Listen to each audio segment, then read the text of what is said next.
Assalamualaikum warahmatullahi wabarakatuh.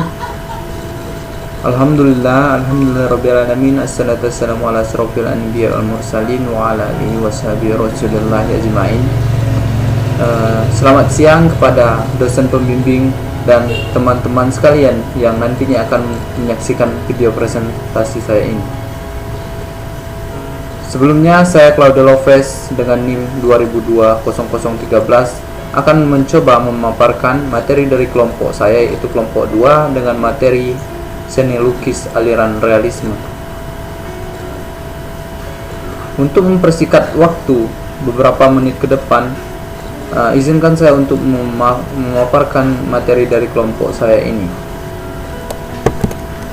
Dimulai dari pengertian dari realisme ini sendiri. Realisme adalah aliran seni yang mengangkat peristiwa keseharian yang dialami oleh banyak orang atau masyarakat luas. Istilah realisme pada aliran ini bukan merujuk pada tingkat kemiripan atau keakuratan gambar lukisan dengan referensinya, melainkan aliran yang mengusung ide tersebut disebut naturalisme. Tema dan wacananya realistik, bukan gambarnya. Meskipun gambarnya yang realistik atau naturalis tepatnya sejalan dengan ide penggambaran realistis yang ingin dicapai oleh pergerakan ini, di Indonesia sendiri, kata realistik terlalu identik dengan gaya menggambar yang mirip dengan referensi aslinya. Padahal dalam Kamus Besar Bahasa Indonesia, realisme sendiri diartikan sebagai aliran kesenian yang berusaha melukiskan atau menceritakan sesuatu sebagaimana kenyataannya. Beberapa ahli berpendapat bahwasanya realisme adalah gerakan seni modern yang pertama, karena realisme dinilai telah menolak bentuk tradisional seni dan lembaganya yang dianggap sudah tidak relevan di era revolusi industri. Kemudian kemunculan realisme. Royal Academy of Painting and Sculpture telah mendominasi sirkulasi produk kesenian di Prancis selama hampir 2 abad lamanya. Prancis adalah pusat kebudayaan seni yang paling unggul di dunia pada masa itu. Berasumsi untuk menjaga keunggulannya, Akademi Seni Prancis menetapkan standar-standar tertentu untuk karya seni di seluruh Eropa. Salah satu caranya adalah dengan memberikan berbagai pelatihan untuk para seniman muda berbakat. Selain itu, akademi ini juga mengkurasi dan memilah karya yang layak dipamerkan di galeri The Paris Salon, melaju pesat dan menghasilkan perubahan sosial yang luas. Seiring berjalannya waktu, akademi tersebut dianggap semakin tidak mampu untuk mengakomodir keadaan zamannya oleh sebagian seniman.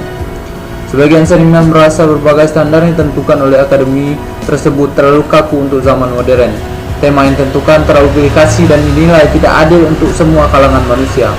Maka muncullah para pelukis realisme yang menggantikan gambaran idealistik dari seni tradisional dengan peristiwa seharian di kehidupan nyata, mengangkat masyarakat biasa untuk mendapatkan bobot yang sama dengan kasta atas. Keinginan para realis untuk mengangkat kehidupan sehari-hari ke dalam kanvas adalah manifestasi awal keinginan avant-garde untuk menghubungkan seni pada kehidupan masyarakat umum. Adapun ciri-ciri realisme ini sendiri yaitu: yang pertama, mengangkat peristiwa seharian yang dialami oleh orang kebanyakan. Kemudian kedua, menggambarkan masyarakat dan situasi kontemporer yang nyata dan khas dengan lingkungan keadaan sehari-harinya. Kemudian yang ketiga, karya realis menggambarkan manusia dari semua kelas dalam situasi dan kondisi aslinya. Kemudian yang keempat, realisme tidak setuju terhadap subjek seni yang dibesar-besarkan atau dramatis ala romantisisme. Kemudian yang kelima, memiliki detail gambar yang menyerupai aslinya atau natural melalui teknik tinggi yang dikuasai oleh pelukisnya. Yang keenam, tidak menutupi kehidupan rakyat sederhana yang tidak memiliki rumah mewah atau pakaian mahal seperti kaum bangsawan. Kemudian yang terakhir, yang ketujuh, yaitu objektif terhadap kaum atas, dalam artian tidak hanya kebaikannya saja yang diperlihatkan. Misalnya, mengangkat peristiwa tragisnya perang yang dihasilkan oleh permainan politik kelas atas melalui penggambaran pion-pion kecil di bawahnya. Kemudian masuk ke tokoh penting serta contoh lukisan dari aliran realisme. Yang pertama yaitu tokoh penting, Edouard Manet. Edouard Manet adalah salah seorang pelukis yang berasal dari Prancis. Ia adalah salah satu seniman yang pioner melukis kehidupan modern. Manet merupakan sosok penting dalam transisi realisme ke impresionisme. Ia bergerak dan melukis bersama para impresionisme, namun menolak menggunakan teknik yang serupa. Lahir di keluarga kelas atas dengan koneksi politik yang kuat, Maynard menolak prospek masa depan yang cerah dari keluarganya dan memilih bergelut dengan dunia seni. Edward Manet adalah salah satu pelukis awal yang mengembangkan gerakan seni realisme di Prancis. Manet terlahir di keluarga kelas atas. Ibunya memiliki garis keturunan keluarga putra mahkota Swedia, sementara ayahnya adalah seorang hakim di Prancis. Berikut merupakan foto dari Edward Manet, dapat dilihat dari sudut kanan. Di sini jelaskan di pertengahan umur 40, kesehatan Manet mulai menurun karena penyakit sifilis. Sejak itu, ia hanya membuat lukisan ukuran kecil dan jarang menciptakan karya berukuran besar lagi. Karya besar terakhirnya adalah A Bird at the Folies Berger yang dibuat pada tahun 1822, yang berhasil dipamerkan dalam pameran resmi Akademi Kerajaan. Komplikasi penyakit sifilis yang diderita Manet menyebabkan kaki kirinya harus diamputasi pada April 1883. Kemudian ia meninggal pada tanggal 11 hari setelahnya dan dikuburkan di pemakaman Vézy, tepatnya di Paris. Berikut merupakan salah satu karya Edward Manet yang berjudul A Bird at the Folies Berger. Adapun biodatanya sendiri, Manet sendiri terlahir pada tanggal 23 Januari, tepatnya pada tahun 1832 di Paris, Prancis. Kemudian meninggal pada tanggal 30 April 1883 di Paris, Prancis. Seri lukisan sendiri yaitu The Execution of Emperor Maximilian.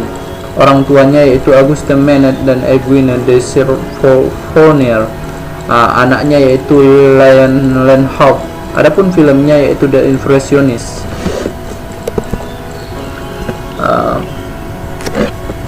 Masuk dalam pembahasan dari karya hasil lukisan Manet ini. Yang pertama masuk pada tahap deskripsi. Pada lukisan ini terlihat jelas satu orang wanita yang berada di bar sedang bekerja dengan sentuhan warna gelap atau warna-warna klasik, dan juga terlihat seorang pria yang tengah memesan minuman pada seorang barista. Di meja juga terlihat berbagai macam minuman atau wine dan beberapa buah jeruk yang terletak dalam satu mangkok gelas atau kaca. Adapun latar belakangnya sendiri terdapat seperti kaca yang memantulkan beberapa orang di dalam kafe tersebut atau tempat tersebut. Kemudian masuk ke analisis formal. Gelap terang dengan unsur titik, garis, dan tekstur dilukiskan dengan indah dan pas pada lukisan tersebut. Warna yang dipadukan terlihat pas seperti warna kuning, hitam, putih, dan warna-warna gelap lainnya.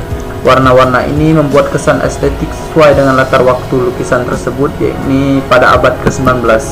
Masuk ke tahap interpretasi karya. Manet menggambarkan suasana keseharian di bar. Tempatnya ia biasa bercengkrama sambil menggambar atau melukis dengan beberapa temannya. Ia memilih subjek sehari-hari yang selama itu tidak pernah diangkat karena dinilai tabu. Pada lukisan ini, Manet sengaja menambahkan sosok pria di bagian cermin bar. Karakter tersebut seharusnya tidak tersorot jika menggunakan perspektif yang akurat. Namun dengan menambahkan sosok tersebut, karyanya menjadi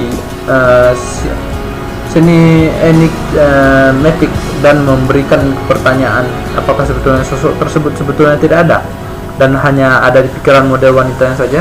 Permainan perspektif yang sengaja sedikit dimainkan dan tidak akurat pada lukisan ini adalah salah satu alasan mengapa ia disebut-sebut sebagai salah satu bapak dari seni modern. Kemudian masuk ke tahap yang terakhir pada tahap pembedahan karya dari Edward Manet, yakni evaluasi. Dari pembahasan di atas dapat disimpulkan bahwasanya lukisan ini memiliki pemilihan warna yang tepat dan makna yang mendalam di baliknya serta menarik untuk dikuliti. Kemudian di sini kita akan membedah salah satu karya seniman senior kita yang berada di jurusan seni rupa di Fakultas Bahasa dan Seni Universitas Negeri Padang, yang mana biodatanya sendiri yakni nama senimannya yakni Winarno dengan judul lukisan Firewood Cellar yang dibuat pada tahun 2016 dengan menggunakan cat minyak di atas media kanvas. Masuk ke tahap deskripsi. Pada lukisan karya Winarno yang dibuat dengan cat minyak di atas kanvas pada tahun 2016 ini, terlihat satu orang anak laki-laki yang kira-kira berusia remaja tengah memikul kayu bakar. Dengan latar belakang adalah pepohonan yang sangat rimbun dengan langit berwarna biru terang. Terlihat latar waktu lukisan tersebut menunjukkan tepatnya di siang hari. Pada lukisan pertama ini terlihat garis-garis yang berbentuk dari perbedaan warna, sedangkan permukaan lukisan terlihat kasar, bertekstur, dan objek utama pada lukisan di atas terletak pada di tengah-tengah karya, yaitu seorang anak yang sedang memikul kayu bakar, di mana menunjukkan celana berwarna merah yang sudah kusam diikat dengan seutas tali, menunjukkan tingkat taraf hidup pada masyarakat bawah, dan badannya terlihat kekar menunjukkan kerasnya pekerjaan yang dilakukan. Masuk ke interpretasi karya. Warna-warna cerah pada lukisan menggambarkan bahwa latar waktu dalam lukisan tersebut adalah siang hari. Hal ini menunjukkan seorang anak yang harus bekerja di bawah teriknya matahari di siang hari. Dengan warna dan tekstur kulit kayu pada lukisan perlihatkan itu adalah kayu yang keras, maka sudah pasti kayu tersebut juga berat. Kulit anak tersebut digambarkan coklat, yang memperlihatkan bahwasanya anak tersebut sering bekerja keras di bawah terik sinar matahari, sehingga menjadikan kulit si anak tersebut mengkerut dan menggelap. Hal ini menegaskan bahwa anak remaja yang seharusnya belajar dengan nyaman di bangunan sekolah, maka menjadi harus bekerja keras di bawah teriknya matahari yang begitu panas. Kemudian yang terakhir, lukisan tersebut digambarkan dengan unsur-unsur rupa yang begitu tepat, sehingga makna yang disampaikan menjadi bisa terbaca dengan mudah. Nah, lukisan juga dibuat sesuai dengan kondisi anak-anak remaja yang zaman sekarang, yang kebanyakan sudah memikul beban yang begitu berat, padahal di seusia mereka seharusnya bisa mengenyam pendidikan sekolah dengan nyaman dan aman. Sekian presentasi dari saya. Saya Claudio Lopez, anggota dari kelompok 2, yakni materi realisme. Apabila ada pepatah kata yang kurang tepat dan kurang mengenakan, saya mohon maaf, pada Tuhan saya mohon ampun. Saya tutup dengan wabillahi taufiq wa hidayah. Wassalamualaikum warahmatullahi wabarakatuh.